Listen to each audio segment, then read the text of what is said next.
ونستغفره ونؤمن به ونتوكل عليه ونعوذ بالله من شرور أنفسنا ومن سيئات أعمالنا من يهده الله فلا مضل له ومن يضلله فلا هادي له ونشهد أن لا إله إلا الله وحده لا شريك له ونشهد أن سيدنا ومولانا محمدا عبده ورسوله أما بعد فأعوذ بالله من الشيطان الرجيم بسم الله الرحمن الرحيم قل أرأيتم إن أصبح ماؤكم غورا فمن يأتيكم بماء معين وقال تعالى وسارعوا إلى مغفرة من ربكم وجنة عرضها السماوات والأرض أعدت للمتقين وقال رسول الله صلى الله عليه وسلم إن الإيمان نصفان نصف أو صبر أو شكر أو كما قال النبي عليه الصلاة والسلام بلغ العلا بكماله كشف الدجى بجماله حسنت جميع خصاله صلوا عليه وآله रहे मेरे मस्कन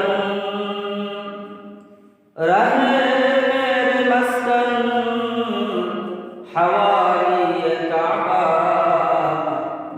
बने मेरे मदफन दियारे मदीना बलगल उला बिकमालिही कशफत दुजा बिजमालिही हसनत जमीउ खिसालिही सल्लु अलैहि व आलिहि अल्हम्दुलिल्लाह अल्लाह पाक जल्ला जलालुहु अम्मा नवालुहुর দরবারে শুকরিয়া আদায় করতেছি যে মহান আল্লাহ পাক রব্বুল আলামিন প্রতি জুমার দিনে আজকেও জুমার দিনে আল্লাহ পাকের ঘর মসজিদ জান্নাতের বাগানে জুমার নামাজ আদায় করার লক্ষ্যে আপনাকে আমাকে সুস্থ শরীরে নেক হায়াত দিয়ে দুনিয়ার সকল প্রকার ব্যস্ততা থেকে নিরাপদ রেখে আল্লাহ পাকের ঘরের মেহমান হয়ে আসার জন্য তৌফিক দিয়েছেন। এজন্য গোলাম হিসাবে কালিমাতুল শুকর আদায় করি, উঁচু আওয়াজে সকলেই বলি আলহামদুলিল্লাহ রব্বানা লাকাল হামদ হামদান কাসীরা তাইয়িবান মুবারাকান ফীহি ربنا لك الحمد كما ينبغي لجلال وجهك وعظيم سلطانك সকলে জবান খুলে বলি সকল প্রশংসার মালিক কে আল্লাহ, হায়াতের মালিক কে আল্লাহ, মওতের মালিক কে আল্লাহ, হেদায়েতের মালিক কে আল্লাহ, আমাদের রিজিকের মালিক কে আল্লাহ, মান সম্মান ইজ্জত দেওয়া এবং ইজ্জত ছিনিয়ে নেওয়ার মালিক কে আল্লাহ। এই যে আমরা স্বীকৃতি দিলাম জবানের দ্বারা, এটা প্রত্যেকটা মুসলমান ইমানদারের অন্তরের মধ্যে এই বিষয়গুলি বুঝাইতে হবে, এই বিষয়গুলি বসাইতে হবে যে সকল কিছুর মালিক একমাত্র আল্লাহ। একজন মানুষকে আল্লাহ তাআলা যদি সম্মানিত করতে চান, একজন মানুষের মান মর্যাদা যদি আল্লাহ তাআলা বাড়াইতে চান, তাম দুনিয়ার সকল মানুষ তথা সকল মাখলুকাত মিলে ওই ব্যক্তি ওই মানুষের মান সম্মান কমাইতে পারবে? পারবে না। আর আল্লাহ পাক রব্বুল আলামিন যদি কারো মান সম্মান কমাইতে চান, কাউকে বেইজ্জতি করতে চান, তাহলে তাম দুনিয়ার সকল মানুষ মিলে ওই মানুষের মান সম্মান বাড়াইতে হবে। এটা একমাত্র আমার আল্লাহ রাব্বুল আলামিনের কাছে ক্ষমতা, আল্লাহ পাকের হাত থেকেই পাইছে। এজন্য কোরআনুল কারীমে আল্লাহ তাআলা এই ব্যাপারে আশা করেছেন, ওয়া তুইজ্জু মান তাশা ওয়া তুযিল্লু মান তাশা। ইজ্জতের মালিক আমি আল্লাহ, বেইজ্জতের মালিক আমি আল্লাহ। এখন মানুষ দুনিয়াতে আসার পরে কোরআন ও সুন্নাহ দিয়ে আল্লাহর দেওয়া বিধান অনুযায়ী যাদের জীবনকে পরিচালনা করবে, এরা দুনিয়াতেও সম্মানী হবে, পরকালেও সম্মানী হবে। দুনিয়াতেও তাদের সম্মান আল্লাহ তাআলা বাড়িয়ে দিবেন, পরকালেও আল্লাহ তাআলা তাদের সম্মানকে বাড়িয়ে দিবেন। হ্যাঁ, প্রশ্ন জানতে পারে, তাহলে যারা আল্লাহকে মানে না, দিন অনুযায়ী চলে না, রসুলকে মানে না, তাদের তো দুনিয়াতে সম্মান করবে না। কথা বলে ঠিক না? এই প্রশ্ন জানতে পারে, তাদের তো মান সম্মান অনেক দেখি, অনেক ক্ষমতা তাদের, অনেক আধিপত্য তারা আছে। মূল বিষয় হলো এই মান মর্যাদা, মান সম্মান, অভিজাত্য যা কিছু আছে, এগুলি সমস্ত শুধু এই দুনিয়ার জন্য। এই বাহাদুরি শুধু দুনিয়ার জন্য।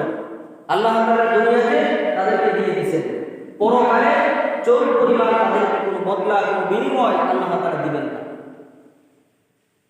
এই জন্য দুনিয়াতে যারা সফলকাম, দুনিয়াতে যারা ক্ষমতাধর, তাদের দিকে তাকানো যাবে না। মুসলমান তাকাবে আখিরাতের দিকে, ইমানদার তাকাবে আখিরাতের দিকে। যখন একজন মুসলমান ইমানদার আখিরাত সুন্দর করার জন্য ব্যস্ত হয়ে পড়বে, আখিরাত সুন্দর করার জন্য হয়রান হয়ে পড়বে, তো তার সম্মানের জন্য তার ফিকির করা লাগবে না। আল্লাহ তাআলা সম্মানের সকল কিছু তার সামনে হাজির করে দেবেন। তাকে দেখে আমার দুনিয়ার সম্মান ঘর যারা আছে সবাই নত স্বীকার করবে। এই জন্য কোরআন সুন্নাহ দিয়ে আমাদের নিজেদের জীবনকে সাধারণ মেহনত যখন আমি শুরু করে দিব, আস্তে আমার সম্মান আল্লাহ তাআলা বাড়িয়ে দিবেন। আর যখন আমি কোরআন হাদিসকে বাদ দিয়ে, কোরআন সুন্নাহকে ভুলে গিয়ে দুনিয়ার মান মর্যাদার পিছনে দৌড়াবো, হ্যাঁ ক্ষণিকের জন্য যদিও আমি সেই সম্মান কামাই করতে পারি, অর্জন করতে পারি, কিন্তু এই সম্মান পরকালে আমাকে কোনো উপকার করতে পারে। আমি মারা যাওয়ার সাথে সাথে এই সম্মান দুনিয়াতে ধ্বংস হয়ে যাবে, পরকালে ফকির হয়ে আল্লাহর সামনে দাঁড়াবে। এই জন্য ওই মানুষ সফলকাম, যে মানুষ দুনিয়াতেও সম্মানী, আল্লাহর মেহেরবানিতে পরকালেও সম্মানী।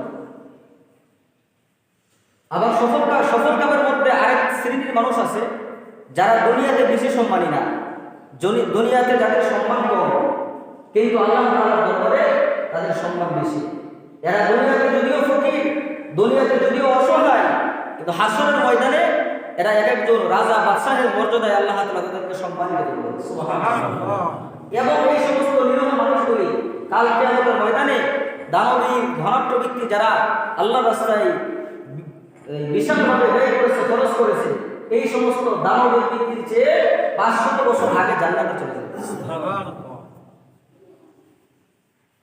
তো মূল কথা হলো দুনিয়ার সুখে, দুনিয়ার মর্যাদার পিছনে দৌড়াইলে চলবে না, আখিরাতকে সুন্দর করা লাগবে।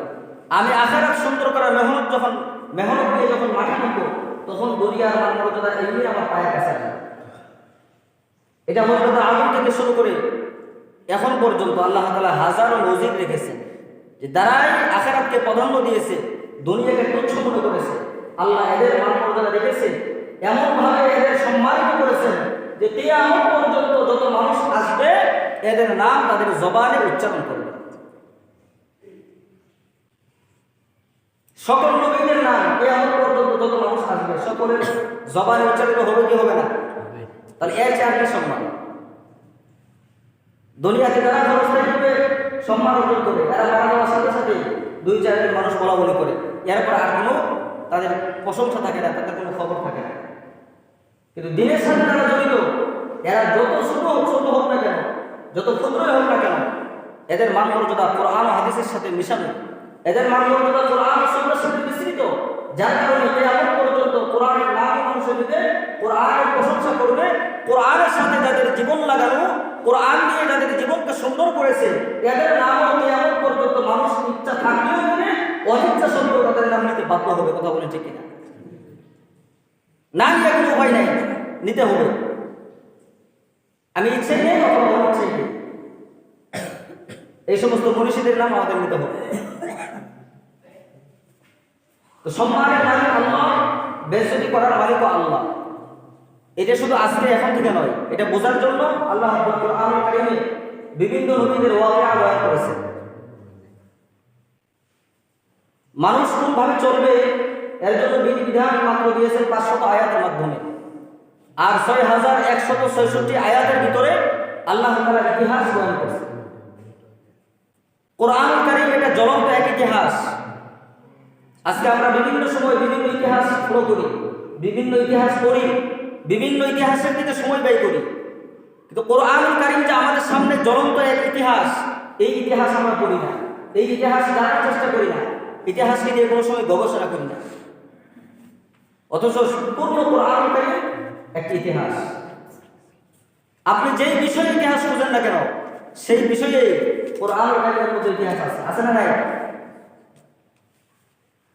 ইতিহাসগুলি আল্লাহ তাআলা কোরআনুল কারীমে কেন দিয়েছেন? কিয়ামত পর্যন্ত যত মানুষ আসবে তারা ইতিহাস গ্রহণ করে, যার যে ইতিহাস প্রয়োজন, যার যেখান থেকে শিক্ষা নেওয়া দরকার, তার জন্য ওই শিক্ষাই কোরআনে আছে, তার জন্য ওই ইতিহাস কোরআনে আছে। আমরা যারা দুনিয়ার সম্মানের পিছনে পড়ি, এই দুনিয়ার পিছনের সম্মানের পিছনে পড়ে আমাদের কোনো লাভ নাই, এটাও কোরআনুল কারীমে স্পষ্ট বয়ান আছে।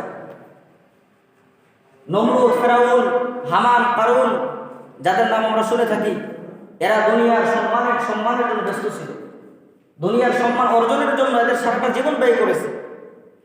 মরণের শেষ মুহূর্ত পর্যন্ত তাদের সম্মান নষ্ট হবে এটা তার চাই নাই। কিন্তু আপনারা বলেন তাদের সম্মান কি দুনিয়াতে আছে? আজকে দুনিয়ার একজন মানুষ তাদের নাম যখন নেয়, একেবারে ঘৃণার সহিত তাদের নাম উচ্চারণ করে। আর তাদের সময়ে যে সমস্ত নবীরা ছিল এবং মুসলমানরা ছিল, তাদেরকে অনেক নির্যাতন করেছে, তারা দুনিয়ার সম্মানকে অর্জন করার মেহনত করে নেয়, কিন্তু তাদের নাম আল্লাহ তাআলা কোরআনুল কারীমে উল্লেখ করেছে। পয়গম্বর মূসা আলাইহিস সালামের জামানায় এক আবেদ ছিল, বুজুর্গ এক বান্দা ছিল। আল্লাহ তাআলা তাকে এমনভাবে কবুল করেছেন, সে হাত উঠাইয়া দোয়া করত, আল্লাহ তাআলা সাথে সাথে কবুল করতেন। পার্থক্য এতটুকুই ছিল যে ওনাকে নবুয়তি দেওয়া হয় নাই। পয়গম্বর মূসা আলাইহিস সালামকে নবুয়ত দেওয়া হয়েছে, আর ওনাকে নবুয়তি দেওয়া হয় নাই, এতটুকুই ব্যবধান ছিল। কিন্তু ওনাকে আল্লাহ তাআলা যে দৌলত দিয়েছিল সেটা হলো মুস্তাজাবুদ দাওয়া, বলে সে দোয়ার মাঝখানে কোনো পর্দা থাকতো না, হাত উঠাইতে দেরি হইতো, আল্লাহ তাআলা কবুল করতে দেরি হইতো না। তো উম্মতরা বেদিনটা যখন তাকে প্রস্তাব দিল যে আপনি মুসা নবীর বিরুদ্ধে একটু বরদোয়া করেন আল্লাহ তাআলার কাছে, যেন সে মরে যায়, সে যেন কি হয়, মারা যায়। গত জুমায় বলেছিলাম আমাদের নবীর ব্যাপারে কাবা ঘরে গিয়ে বরদোয়া করেছে। এটা শুধু আমাদের নবী না, হযরত আদম থেকে শুরু করে আমাদের নবী পর্যন্ত সকল নবীদের উম্মতের মধ্যে এমন এক দল থাকতো যারা সর্ব অবস্থায় বরদোয়া করতো যে নবী যেন মারা যায়। তো ওই আবেদের কাছে কাফের বেঈমানরা তারা চলে গেল, গিয়ে বলতেছে যে পয়গম্বর মুসার জন্য একটু বরদোয়া করেন যেন সে ধ্বংস হয়ে যায়, সে যেন মারা যায়। তো আকলমান ছিল, জ্ঞানী ছিল, সে বলতেছে যে একজন নবী আল্লাহর পয়গম্বর, তার ব্যাপারে আমি বরদোয়া করতে পারবো না, এটা আমার সাহসে কুলাবে না। কারণ আমি বরদোয়া করলে আল্লাহ কবুল করবে, এটাও সত্য, আবার বরদোয়া করার পরে আমি ঠিক থাকতে পারবো না, আমি ধ্বংস হয়ে যাবো, এটাও সত্য। কোনোভাবেই তাকে ঘায়েল করতে পারতেছে না। সর্বশেষ তার আহলিয়া, তার বিবির কাছে গিয়ে বিভিন্ন প্রলোভন দেখাইল, বিভিন্ন লোভ লালসা দেখাইল, তখন বিবির মাধ্যমে তাকে রাজি করানো হইল। বালআম ইবনে বাউর তাকে রাজি করানো হইল, কারণ বিবির কথায় অনেকে আমার অনেক সময় দুর্বল হয়ে যায়, কথা বলেন ঠিক কিনা?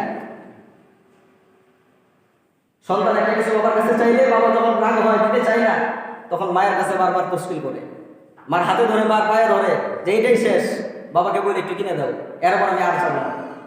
মা যখন সুপারিশ করে তখন বাবা দিতে বাধ্য হয়ে যায়।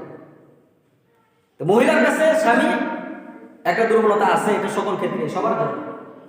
তো স্ত্রী যখন বললো যে একটা প্রস্তাব করছে, তুমি একটু বরদোয়া করো না, এতে তোমার কোনো ক্ষতি হবে না, আমরা তো অনেক উপটোকন পাইতেছি। তো সর্বশেষ সিদ্ধান্ত রাজি হইল, পাহাড়ে উঠিয়া বরদোয়ার জন্য হাত উঠেছে।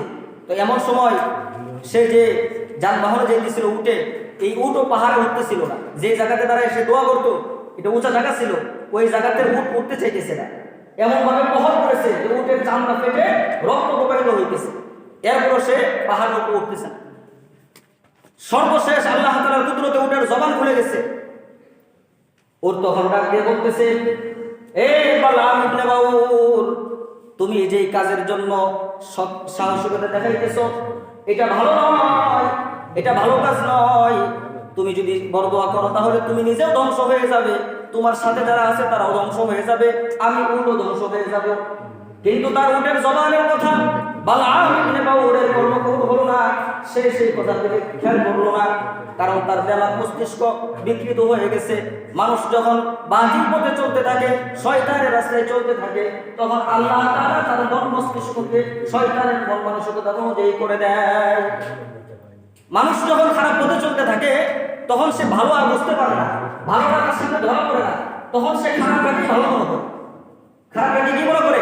ভালো মনে করে, ভালো মনে করে সে কাজটা করে, মনে করে এটা ভালো কাজ, আসলে এটা খারাপ, এটা সে বোঝার মতো তার বর্ষকে থাকে না। আল্লাহ তাআলা তার মেধাকে, তার ব্রেনকে বিকৃত করে দেয়।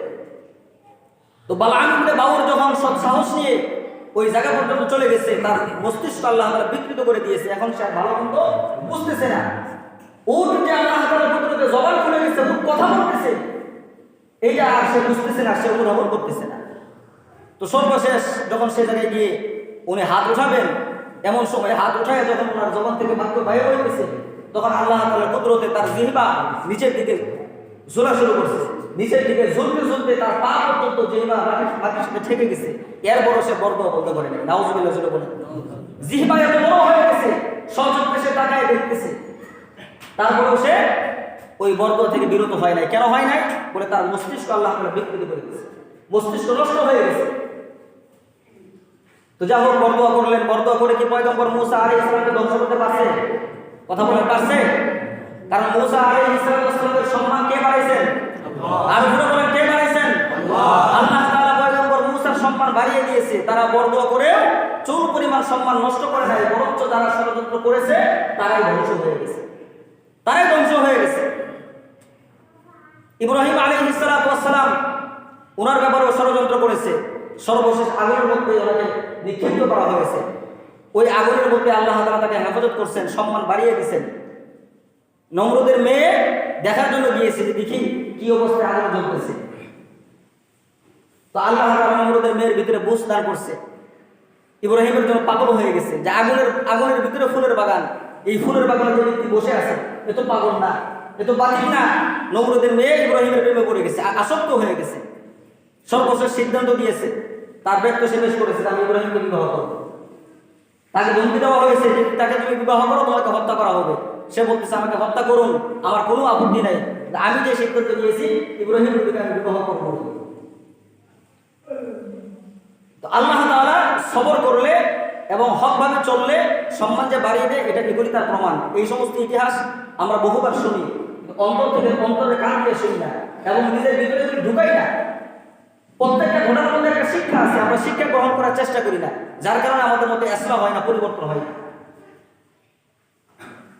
তো আল্লাহ তাআলা যদি সম্মানিত কাউকে করতে চান, তামাম দুনিয়ার মানুষ মিলে তাকে সম্মানিত করতে পারবে? পারবে না। এই জন্য যে সমস্ত মানুষ সম্মান আমাদের কাছে পায়, তাদেরকে যদি আমরা সম্মান দিই, তাহলে আমাদের নিজেদের সম্মান আল্লাহ তাআলা বাড়িয়ে দিবেন। আহসিনুহু কামা আহসানাল্লাহ, মানুষকে যখন আমি সম্মান করব, তখন আল্লাহ তাআলা আমার সম্মান বাড়িয়ে দিবেন। আর আমি যদি চাই যে অন্যদের সম্মান নষ্ট হোক, তার সম্মান নষ্ট হয়ে যায়, তাহলে অটোমেটিক আল্লাহ তাআলা আমার সম্মান নষ্ট করে দিবেন।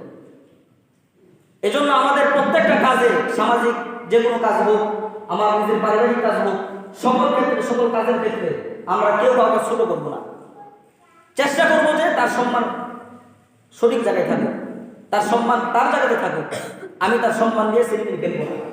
যখন আমি উদারতার পরিচয় দিব, আমার মন যখন আমি উদারতার পরিচয় দিব, তখন আল্লাহ তাআলা সকল জায়গাতে আমার সম্মানকে বহাল রাখবেন।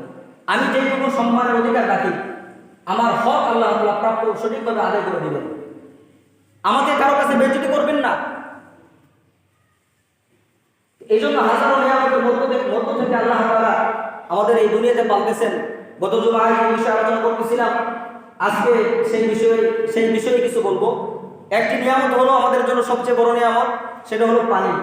আল্লাহ রাব্বুল আলামিন আয়াতের সূরা মুলুকের শেষ আয়াতে বলতেছেন, কুল আরাআইতুম ইন আসবাহা মাউকুম গাওরান ফামান ইয়াতিকুম বিমাইন মাঈন।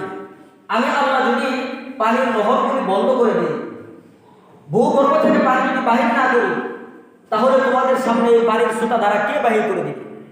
তোমাদেরকে এই পানি কে দিবে? এখন জবাব দেন, আল্লাহ তাআলা যদি পানি বন্ধ করে দেন, তামাম দুনিয়ার শক্তি মিলে পানি দিতে পারবে? কথা বলেন, পারবে না। আল্লাহ তাআলা যদি বন্ধ করে দেন, তামাম দুনিয়ার সকল মানুষ মিলে এক ফোঁটা পানি বাহির করতে পারবে না। এটার নজির আল্লাহ তাআলা দেখাইছেন। ফেরাউনের নূর খোদাই দাবি করছিল, তো আল্লাহ তাআলা তার তাবে বানিয়ে দিয়েছিল নীলনদকে। নীলনদকে তার তাবে বানিয়ে দিয়েছিল। সে যখন বলতো পানি আসার জন্য পানি আসতো, সে যখন বলতো পানি বন্ধ হয়ে যাও, বাস পানি বন্ধ হয়ে যেত। এই ধারায় হযরত ওমর ফারুক রাদিয়াল্লাহু আনহুর শাসনামলে যখন সেই নীলনদে আবার পানির সমস্যা দেখা দিল, পানি আসতেছে না, তো তাদের কৃষ্টি কালচার ছিল যে নওজোয়ান একটা যুবতীকে সুন্দর করে সাজিয়ে সেখানে জবাই করতো, বলি দিত সেই নীলনদের পারে। বলি দিয়ে এই নওজোয়ান যুবতীর লাশটা যখন নীলনদে দিয়ে দিত, তখন নীলনদে পানি ভরপুর হয়ে যেত। এই রসুলকে বন্ধ করার জন্য হযরত ওমর ফারুক রাদিয়াল্লাহু আনহু একটা চিঠি লিখলেন নীলনদের দিকে। সেই চিঠির মধ্যে বিসমিল্লাহির রহমানির রহিম লেখা ছিল। বিসমিল্লাহির রহমানির রহিম লিখে হযরত ওমর বললেন যে আল্লাহর হুকুমে পানি প্রবাহিত হয়ে যায়। তো বার্তাবাহকের মাধ্যমে যখন সেই নীলনদের মধ্যে এই কাগজের টুকরাটা দিয়ে দিল, মুহূর্তের মধ্যে কি হয়ে গেল? নীলনদ পানিতে ভরপুর হয়ে গেল। সুবহানাল্লাহ, ভরপুর হয়ে গেল। তো ওই সময় যদি তামাম দুনিয়ার মানুষ মিলে চেষ্টা করতো, তাহলে নীলনদের মধ্যে পানি আসতো না। আল্লাহ তাআলার হুকুমে পানি বের হয়েছে।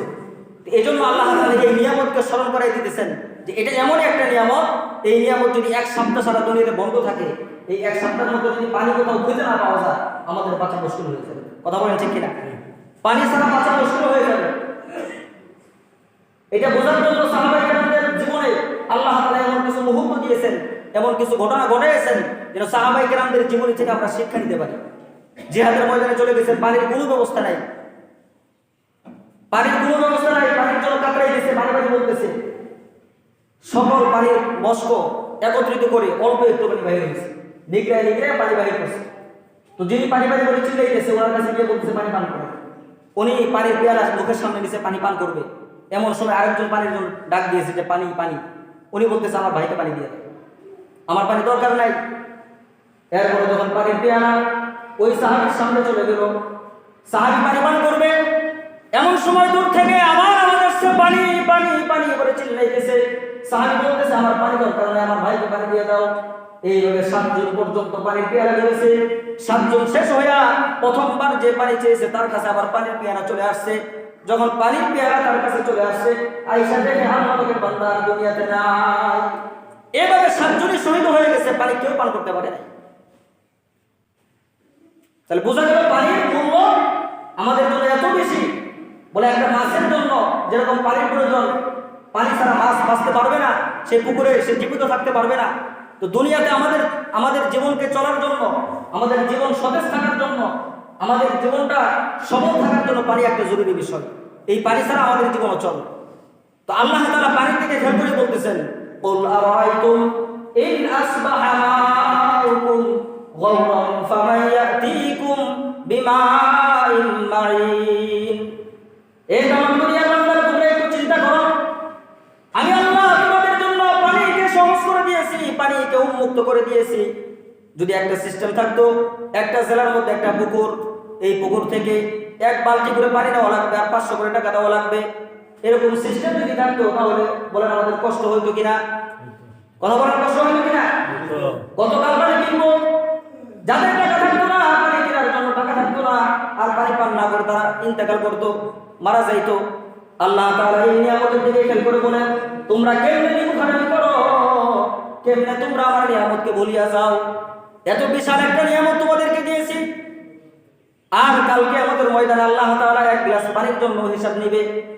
তামাম দুনিয়ার সকল মানুষের জীবনটাকে একত্রিত করে একজন মানুষকে যদি হায়াত দেওয়া হয়, আর ওই মানুষটা যদি গোটা হায়াতের জিন্দেগি দুনিয়াতে নেক আমল করে, এই নেক আমলের যেই পরিমাণ জাযা সে পাবে, যেই পরিমাণ বদলা সে পাবে, কাল কিয়ামতের ময়দানে 1 গ্লাস পানির হিসাব দেওয়ার জন্য তামাম দুনিয়ার সকল মানুষের হায়াত যেই ব্যক্তিকে দেওয়া হয়েছে, আর এই হায়াত পায়া যেই ব্যক্তিটা নেক আমল করে তার জীবনটাকে সুন্দর করেছে, তার জীবনে সওয়াব কামাই করেছে, সকল সওয়াব যদি এক পাল্লায় তোলা হয়, কাল কিয়ামতের ময়দানে 1 গ্লাস পানির নিয়ামতের শুকরিয়া আদায় করে শেষ করা যাবে না।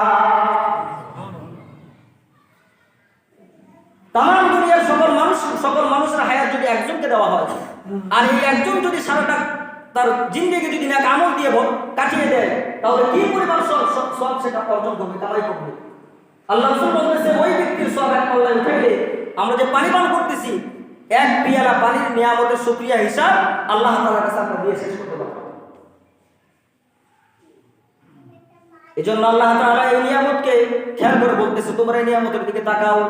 এই নিয়ামতটা তোমরা বক্ষণ করতেছো, এই নিয়ামত বক্ষণ করতে গিয়ে তোমাদের কোনো পেরেশানি নাই, তোমাদের কোনো টাকা দেওয়া লাগতেছে না। তোমরা অনায়াসে যে যেভাবে মন চাইতেছে সেভাবে ব্যবহার করতেছো। এই বান্দা ব্যবহার করো এই পানির জন্য, এই পানিটা আমি তোমাদেরকে বোনাস হিসেবে দান করেছি, কিন্তু ব্যবহার করার পাশাপাশি তোমরা আমি আল্লাহ পাককে স্মরণ রাখো, আমার নিমুখারামি করিও না। আল্লাহ তাআলা হযরত ইসমাঈল আলাইহিস সালাতু ওয়াস সালামের ঘটনার দিকে খেয়াল করে বলে, তোমরা কি ইসমাঈলের ঘটনার দিকে খেয়াল করো না? সেদিকে কি তোমরা তাকাও না? পানির জন্য নবী হাজরা কত কষ্ট করেছেন, ইসমাঈলের জান বাইরে হয়ে যাবে এমন অবস্থা তৈরি হয়ে গিয়েছে, সেদিকে কি তোমরা খেয়াল করো না? হযরত হুসাইন রাদিয়াল্লাহু আনহুর কলিজার টুকরা হযরত আলী আসগর রাদিয়াল্লাহু আনহুর জীবনের দিকে তোমরা খেয়াল করো না কেন? যে আলী আসগরকে এক ফোঁটা পানি পান করাইতে পারে নাই, পানি পান করানোর জন্য যখন তাকে নিয়ে গিয়েছে, কাফের বেঈমানরা পানি পান করানোর পরিবর্তে তার কলিজার মধ্যে তীর নিক্ষিপ্ত করেছে।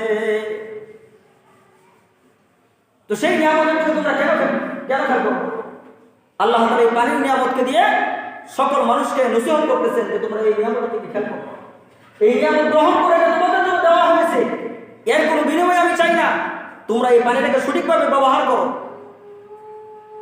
হাসরের ময়দানে পানির হিসাব দেওয়া লাগবে। আমরা অনেক সময় পানি বিভিন্নভাবে অপচয় করি। যেই পরিমাণ আমার পানি দরকার, এক বালতি পানি হইলে আমার কাজ হয়ে যায়, সেই জায়গায় আমি 5 বালতি খরচ করতেছি। কথা বলেন ঠিক কিনা? এটা নিয়ামতের না শুকরিয়া। এজন্য আল্লাহ তাআলা বলেন, আমার নিয়ামতকে অনুসরণ করো, নিয়ামতের দিকে খেয়াল করো, নিয়ামত তুমি গ্রহণ করো, আর পাশাপাশি এই নিয়ামতের মালিক যে আমি আল্লাহ, এটা তোমার অন্তরের মধ্যে বসাও। তাহলে শুধু পারি না, আমি যত নিয়ামত দিয়েছি সকল নিয়ামতের দিকে তুমি খেয়াল যদি করো, তাহলে আমি আল্লাহর পরিচয় তুমি পেয়ে যাবা। আর আমার পরিচয় নিয়ে কবরে আসা লাগবে। একজন মানুষ যদি আমার পরিচয় না নিয়ে কবরে আসে, আমাকে না চিনে কবরে আসে, তাহলে সে শান্তি পাবে না। আমার পরিচয় নেওয়ার জন্যই তো দুনিয়া দিয়েছি। আর দুনিয়া মাসরাতুল আখিরাহ, এই দুনিয়াটা হলো আল্লাহ পাকের পরিচয়, আল্লাহ পাককে বোঝার জন্য জায়গা, আল্লাহ পাকের পরিচয় নিয়ে পরিচয় অর্জন করার জায়গা হলো দুনিয়া। দুনিয়াটা আল্লাহ সাজাইছে এজন্যই যে এই দুনিয়া থেকে যেন প্রত্যেকটা মানুষ আল্লাহর পরিচয় নিয়ে যায়। শুধু আল্লাহ পাকের পরিচয় নেওয়ার জন্যই বলে নাই, আরো সহজ করে দিয়েছেন, আসান করে দিয়েছেন। আমার পরিচয় কেমনে বাবা? আফালা ইয়ানজুরুনা ইলাল ইবিলি কাইফা খুলিকাত ওয়া ইলাস সামাই কাইফা রুফিআত। বলে আমার পরিচয় পাওয়ার জন্য তোমাদের বিধিগ্রস্ত হওয়া লাগবে না, আমার পরিচয় পাওয়ার জন্য তোমাদের কষ্ট করা লাগবে না, আমার পরিচয় পাওয়ার জন্য হাজারো মাধ্যম তোমাদের চোখের সামনে আমি আল্লাহ তাআলা নির্মাণ করে রাখছি। আমি আল্লাহ তাআলা আমার পরিচয় পাওয়ার জন্য আসমান বানিয়ে রাখছি। এ বান্দা, আসমানের দিকে তাকায় আমার পরিচয় গ্রহণ করো। এত বড় আসমান বানাইছি তোমাদেরকে বসবাস করার জন্য। দুনিয়াতে যে তোমরা ঘর নির্মাণ করো, সেই ঘরের খুঁটি থাকে, সেই ঘরের ফিলার থাকে, কিন্তু আমি আল্লাহ 7টি আসমান যে তৈরি করেছি। এ বান্দা, তুমি তাকিয়ে দেখো এবং নিয়ামতের শুকরিয়া আদায় করো। লক্ষ্য করে খেয়াল করে দেখো, এই 7টা আসমানের ভিতরে আমি একটা খুঁটি ব্যবহার করি না। আল্লাহু আকবার বলেন। এই আসমানের দিকে তাকাও, তাহলে আমার পরিচয় পাইবা। চন্দ্রের দিকে তাকাও, যে চন্দ্রের আলো তোমরা গ্রহণ করতেছো। সূর্যের দিকে তাকাও, যে সূর্যের আলো তোমরা গ্রহণ করতেছো। এই সূর্যের আলোর জন্য তোমাদের কোনো সময় তোমাদের কাছ থেকে বাধা চাওয়া হয় নাই, বিল চাওয়া হয় নাই। এই সূর্যের আলো তোমরা গ্রহণ করতেছো। সূর্যের দিকে তাকাইলে আমি আল্লাহ পাকের পরিচয় পাইবা, চন্দ্রের দিকে তাকাইলে আমি আল্লাহ পাকের পরিচয় পাইবা। আবার আসমান থেকে বৃষ্টি পড়তেছে, সেই বৃষ্টির দিকে খেয়াল করো যে এখন বৃষ্টি নাই। এখন সারা দুনিয়ার সকল মানুষ মিলে চেষ্টা করবে 1 ফোঁটা পানি আসমান থেকে নামাইতে পারবে না, কিন্তু আল্লাহ পাক রব্বুল আলামিন যখন মানুষের ভালাই চান, যখন বৃষ্টির প্রয়োজন হয়, তখন মৌসুম দ্বারা বৃষ্টি তৈরি করে। এটা কি আমি আল্লাহ পাককে চেনার জন্য বড় নিদর্শন না? আল্লাহ প্রশ্ন করতেছে যে এটা কি আমাকে চেনার জন্য নিদর্শন না? তোমরা ভাবো না কেন? তোমাদেরকে তো ভাবার জন্যই দুনিয়াটা পাঠাইছি। তোমরা কেন বেখবর থাকো, কেন বেখেয়াল হয়ে থাকো? তোমরা ভাবো। আফালা ইয়াতাযাক্কারুন, আফালা ইয়াতাফাক্কারুন। তোমরা ফিকির করো, ভাবো, গবেষণা করো, চিন্তা করো। এজন্যই তো তোমাদেরকে পাঠাইছি।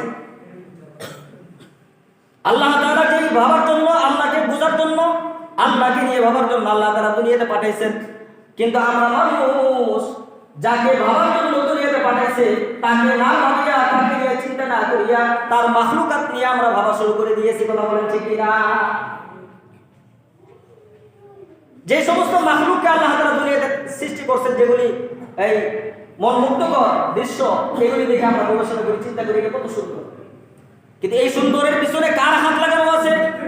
এই সুন্দরের পিছনে তো আল্লাহ তাআলার হাত লাগানো আছে। আসলে এই সুন্দরের কোনো দাম নাই, এই সুন্দরের পিছনে আমার আল্লাহর হাত লাগানো আছে। এই জন্য আল্লাহর হাত লাগার কারণে এই সুন্দর মনোমুগ্ধকর দৃশ্যটার দাম আমাদের কাছে বেড়ে গেছে। সুন্দর একটা সন্তান আসে, বলি সন্তানটা কত সুন্দর, ছেলে সন্তান হোক অথবা মেয়ে সন্তান হোক, তার কত প্রশংসা করি, কত সুন্দর দেখা যায়। কিন্তু কোন সময় এই সন্তানকে যে সুন্দর করে বানাইলো সে আল্লাহ পাকের প্রশংসা করি না। তামাম দুনিয়ার সকল সুন্দরীদের পিছনে কার হাত লাগানো আছে? আর বলেন কার হাত লাগানো? এই যে প্রশংসা কার করবো? আমরা বস্তু আসবাবের প্রশংসা করবো না আল্লাহর প্রশংসা করবো? আল্লাহর প্রশংসা করবো। তামাম দুনিয়ার সুন্দরের পিছনে আল্লাহ পাকের হাত লাগানো। এই জন্য প্রশংসা যদি করতে হয় আল্লাহ পাকের প্রশংসা করবো। এই জন্য আল্লাহ তাআলা বলেন ওয়া ইন তাউদ্দু নি'মাতাল্লাহি লা তুহসুহা। আমার কোন নিয়ামত তোমরা অস্বীকার করবা? আল্লাহ পাকের কোন নিয়ামত অস্বীকার করার মতো ক্ষমতা আমাদের নেই। এই যে কথা বলতেছি, এই যে কথা বলার একটা শক্তি, এটাকে আমাদের চোখে দেখা যায়? কথা বলে দেখা যায়? দেখা যায় না। আল্লাহ পাকের হুকুম হবে, মুহূর্তের মধ্যে আমার এই মুখের জবানটা বন্ধ হয়ে যাবে, আওয়াজটা বন্ধ হয়ে যাবে। এটা আল্লাহ পাকের একটা হুকুম। রূহ, এটা আল্লাহ পাকের একটা হুকুম। এটা নিয়ে আমাকে চিন্তা করতে হবে, ভাবতে হবে যে আমার ভিতরে এটা ছিল না, আল্লাহ পাক রব্বুল আলামিন মেহেরবানি করে এই রূহটা ফুকিয়ে আমার মধ্যে দিয়েছেন। ওনার কন্ট্রোলে এটা। আবার ওনার যখন মন চাবে তখন এটাকে বন্ধ করে দিবে, তখন আমার আর কথা বলার শক্তি থাকবে না। এই জন্য আমাদের ফিকির করা লাগবে, চিন্তা করা লাগবে। যেভাবে দুনিয়ায় চলতেছি এইভাবে চললে সফল কাম হওয়া যাবে না। এইভাবে চলার নাম মুসলমানই না। আমরা সকলেই দাবি করি আমরা মুসলমান, কিন্তু আমাদের যেভাবে চলা দরকার সেভাবে চলতেছি না। এতভাবে বোঝানো হইতেছে, এরপর আমাদের বুঝ শক্তি আসতেছে না কেন? বলে আমাদের কলবের ভিতরে দুনিয়ার মহব্বতটা বেড়ে গেছে। দুনিয়ার মহব্বত বেশি থাকার কারণে আল্লাহ এবং রসুলকে নিয়ে ভাবার সুযোগ আমাদের হইতেছে না। অথচ একজন মুসলমান, একজন ইমানদার দুনিয়াতে কিভাবে থাকবে? কুম ফিদ দুনিয়া কাআন্নাকা গরিবুন আও আবিরু সাবিল। বলে একজন মুসাফির যখন এক দেশ থেকে আরেক দেশে সফরে যায়, অথবা যারা সৌদিতে হজ করতে যায়, যে ব্যক্তি হজ করতে গেল সে মুসাফির হারাতে চলে গেল, তো একজন মুসাফিরের কি থাকে সাথে? ক্ষণিকের জন্য চলার জন্য কিছু আসবাবপত্র তার কাছে থাকে। তো তামাম দুনিয়ার প্রত্যেকটা মানুষ এই দুনিয়াতে মুসাফির অবস্থায় থাকবে, মুসাফির হারাতে থাকবে।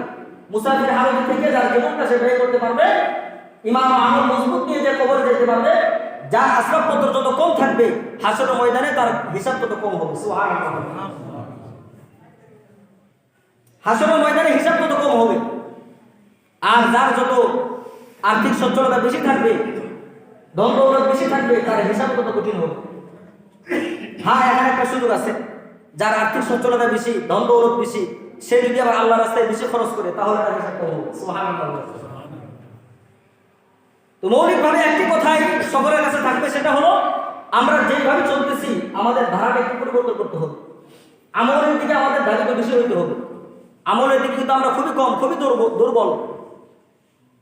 আর আল্লাহ তাআলা তামাম দুনিয়ার ইমানদার মুসলমানদেরকে উদ্দেশ্য করে বলতেছেন, ওয়াসারিউ ইলা মাগফিরাতিন মির রাব্বিকুম ওয়া জান্নাতিন আরদুহা আস-সামাওয়াতু ওয়াল আরদ ওয়াসারিউ ইলা মাগফিরাতিন মির রাব্বিকুম ওয়া জান্নাতিন আরদুহা আস-সামাওয়াতু ওয়াল আরদ উইদ্দাত লিল মুত্তাকিন।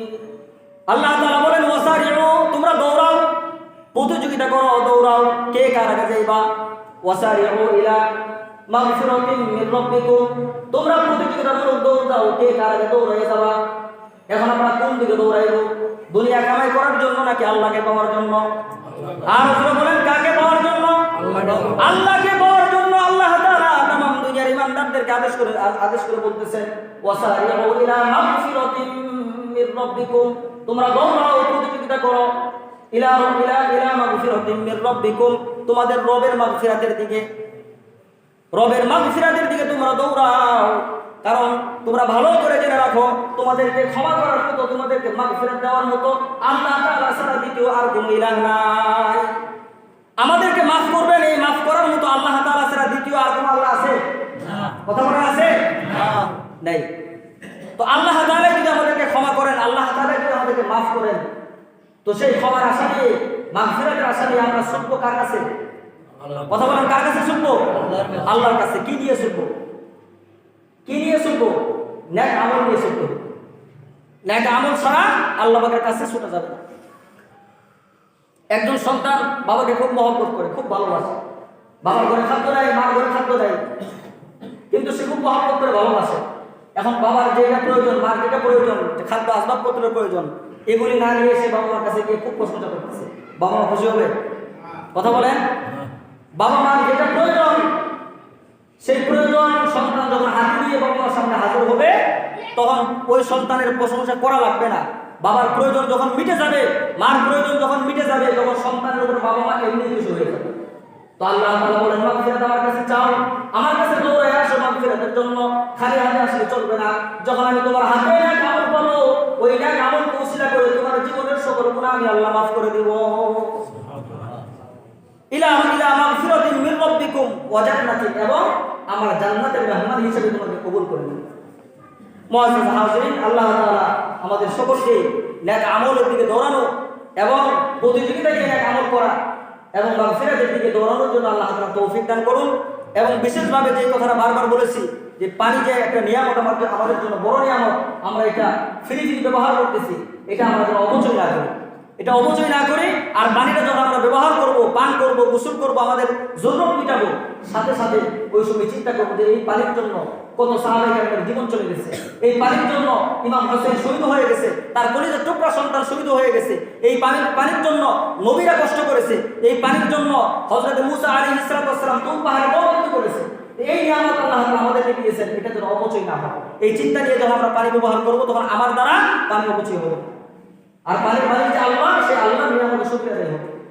আল্লাহ তাআলা আমাদের সকলকে যাহা কিছু বললাম আমাকে সব আমল করার তৌফিক দান করুন। ওয়া মা তাওফীকি ইল্লা বিল্লাহ ওয়া আখিরু